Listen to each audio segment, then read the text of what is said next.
অনেকে মনে করে যে ইউরোপে আসাটা অনেক বেশি ডিফিকাল্ট, 10 লক্ষ 15 লক্ষ 20 লক্ষ টাকার মতো লাগে। সো এখানে এত সহজে আসা যায় না, বা ইউরোপে দালাল ছাড়াও আসা যায় না, অনেকেই এরকমটা মনে করে। তো আজকে আমি উম, চেষ্টা করবো আপনাকে আমার আমার নিজের বাস্তব অভিজ্ঞতা থেকে কিছু কথা বলতে, যেখানে আপনি খুব সহজেই বুঝতে পারবেন যে আসলে ইউরোপে খুব সহজে আসা যায় কি না, বা আদৌ কি এখানে আহ 10 লক্ষ 15 লক্ষ বা 20 লক্ষ টাকা লাগে কিনা।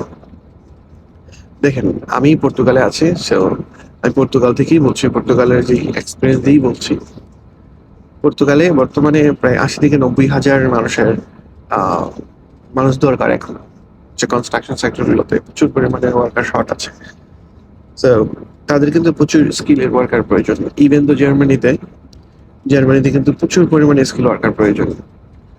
তো প্রবলেমটা হয় কি, যারা আম, এই প্রশ্নগুলো করে যে আসলে ইউরোপে 10-15 লক্ষ টাকার ছাড়া যাওয়া যায় না, বা 20 লাখ টাকা ছাড়া যাওয়া যায় না, তাদের মধ্যে 99% দেখবেন যে আপনি আনস্কিল।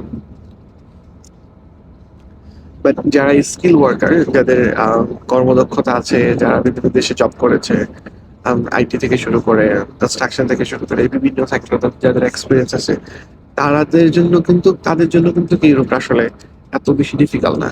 ফর এক্সাম্পল, আপনি যদি মালয়েশিয়াতে থাকেন, মালয়েশিয়াতে আপনি যে কোম্পানিতে জব করেন, আপনি চাইলে কিন্তু মালয়েশিয়া থেকে খুব সহজেই ইউরোপে ভিসা করে আসতে পারেন বৈধভাবে।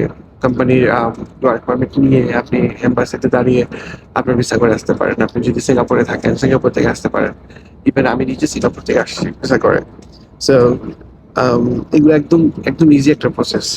তবে আপনাকে অবশ্যই প্রসেসটা জানতে হবে। আপনাকে অবশ্যই আহ, আগে বুঝতে হবে যে আপনি কোন কাজের দক্ষতা আপনার আছে, সেই কাজের উপরে আপনি চাইলে বিভিন্ন কোম্পানিগুলোতে সিভি সেন্ড করে, যাদের লোক প্রয়োজন, বা বিভিন্ন অনেক এজেন্সি আছে যারা কাজ করে, ভালো এজেন্সি আছে যারা কাজ করে। সব এজেন্সি তার খারাপ না, যদিও আমি কোনো এজেন্সি রিকমেন্ড করবো না। বাট আমি যে এজেন্সি মাধ্যমে আসছিলাম, সেই এজেন্সিকে মাত্র 1,000 ইউরোর মতো দেওয়া হয়েছিল, বাংলাদেশে প্রায় 1 লাখ টাকার মতো, মাত্র 1 লাখ টাকার মতো দেওয়া হয়েছিল। সো এখানে হচ্ছে যে ডিপেন্ড করে আপনি কিভাবে ডিল করছেন। আপনি যদি ভালো ইংরেজি বলতে পারেন, তাহলে আপনি চাইলে এখানকার যে ভালো কোম্পানিগুলিতে সরাসরি নিজে যোগাযোগ করতে পারেন।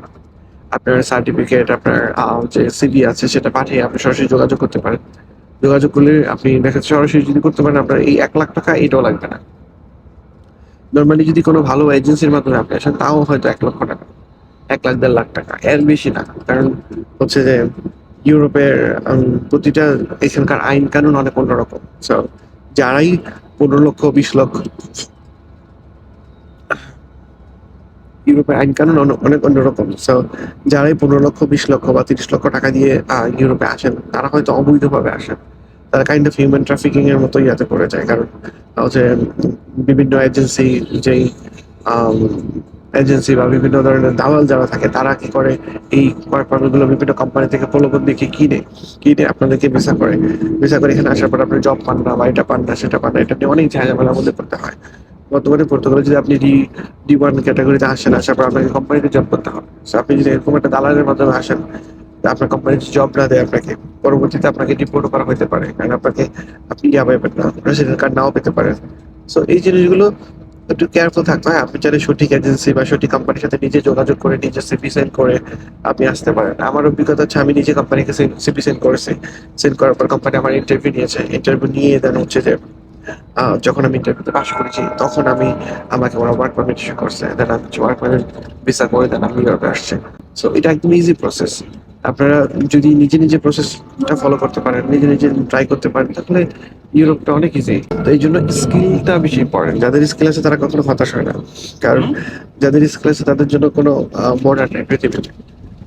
The world has no border for you if you have skill. So আপনি চাইলে যে কোনো একটা কাজের উপরে দক্ষতা অর্জন করেন। আপনি যেখানেই থাকেন, ইউরোপের যে কোনো দেশে থাকেন, আপনি মিডল ইস্টের যে কোনো দেশে থাকেন, বাংলাদেশে থাকেন, বা যেখানেই থাকেন, আপনি চেষ্টা করেন যে কোনো একটা কাজের উপর দক্ষতা অর্জন করতে। সেই কাজের উপরে আপনি একটা ভালো সিভি তৈরি করে লিঙ্কডইনে ট্রাই করতে পারেন।